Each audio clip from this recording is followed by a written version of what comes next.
В эфире новости экономики на Якутия-24. В студии Нургуяна Иванова, и в ближайшие минуты я расскажу об экономических событиях в республике и стране. Страховки вкладчикам банка Тата начали выплачивать с сегодняшнего дня. За выплатой на сумму около 4 миллиардов 400 миллионов рублей могут обратиться порядка 8,5 тысяч вкладчиков. Заявления будут принимать в течение года через Сбербанк, Банк Восточный, Почта-банк и Российский национальный коммерческий банк.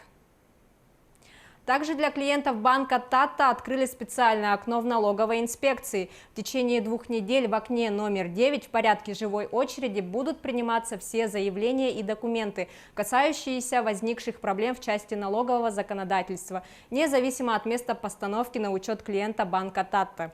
Руководство и сотрудники налоговой службы открыты для диалога и оказывают содействие в решении указанных проблемных вопросов, сообщили в налоговой инспекции. Подкомиссия правительства Российской Федерации по реализации инвестпроектов на Дальнем Востоке одобрила создание объектов инженерной инфраструктуры ВТОР Южная Якутия для развития предприятий угледобывающей компании «Колмар» за счет средств федерального бюджета. Кроме того, правительственная подкомиссия признала проект тепличного комплекса по японским технологиям ВТОР Кангаласы приоритетным для финансирования из средств Фонда развития Дальнего Востока. Помимо этого, было решено направить 638 миллионов рублей на энергетическую инфраструктуру ГОК-Тарын на месторождении Дражное. Многодетные семьи смогут получить республиканский материнский капитал в двойном размере. Использовать средства маткапитала в двойном размере для улучшения жилищных условий можно взамен получения бесплатного земельного участка, если они откажутся от него до конца этого года. Увеличение материнского капитала производится семьям, родившим или усыновившим 3 и более детей до 31 декабря 2017 года, если они не распорядились средствами материнского капитала, либо распорядились их частью в виде единовременной выплаты в размере 15 тысяч рублей. 2011 года многодетные семьи, вернее граждане с 3 и более детьми, получают бесплатные земельные участки.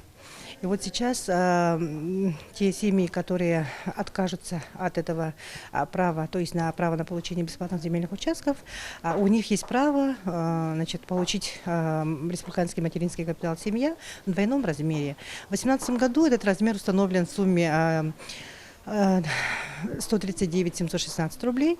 Если в 2 раза увеличить, то это будет уже 270 тысяч рублей. Региональный материнский капитал в Якутии предоставляется матерям и усыновителям в семьях, в которых с начала 2011 года появился 3-й ребенок. Бюджет Якутии сэкономит на оптимизации госслужащих порядка полумиллиарда рублей. Экономия средств начнется со следующего года. Сокращение правительства и аппарата главы и правительства республики было проведено на 8%. Об этом ТАСС сообщил временно исполняющий обязанности главы региона Айсен Николаев.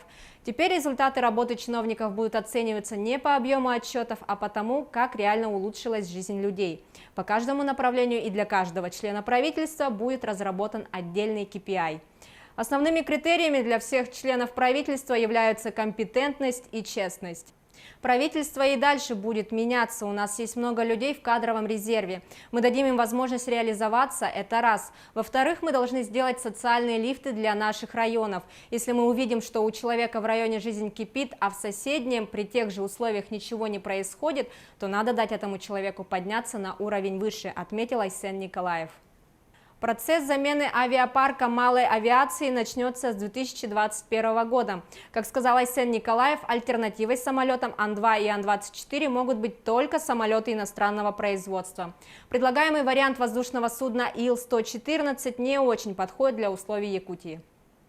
Во-первых, оно рассчитано на 68 человек, и это достаточно много для внутрирегиональных перевозок, особенно для таких регионов, как Дальний Восток. Во-вторых, у предлагаемого судна высокие требования к состоянию взлетно-посадочной полосы, то есть обязательно потребуется очень серьезная реконструкция аэропортов, сказал в Рио главы Якутии Айсен Николаев. По оценке Минэкономики Якутии, для достижения всех показателей указа президента Российской Федерации Владимира Путина от 7 мая этого года потребуется 598 миллиардов рублей. Кроме того, значительные средства потребуются для финансирования мероприятий по магистральной инфраструктуре. Об этом заявила исполняющая обязанности министра экономики Якутии Майя Данилова. Для реализации нового майского указа для дальневосточников обсуждается возможность утверждения соотношения софинансирования 99% из федерального бюджета и 1% из регионального. Продолжительность жизни населения Якутии должна достичь 78 лет. По итогам 2017 года средняя продолжительность жизни в республике составляет 71 год. Для достижения поставленных задач Якутия планирует реализовать крупные проекты по строительству медицинских учреждений. В первую очередь это касается строительства онкологического диспансера на 210 коек с радиологическим отделением. Общий объем финансирования составляет 6,8 миллиардов рублей. Также это касается строительства второй очереди кардиологического диспансера, кардиососудистого центра на 150 коек. Ориентировочный объем финансирования составляет 4,9 миллиардов рублей.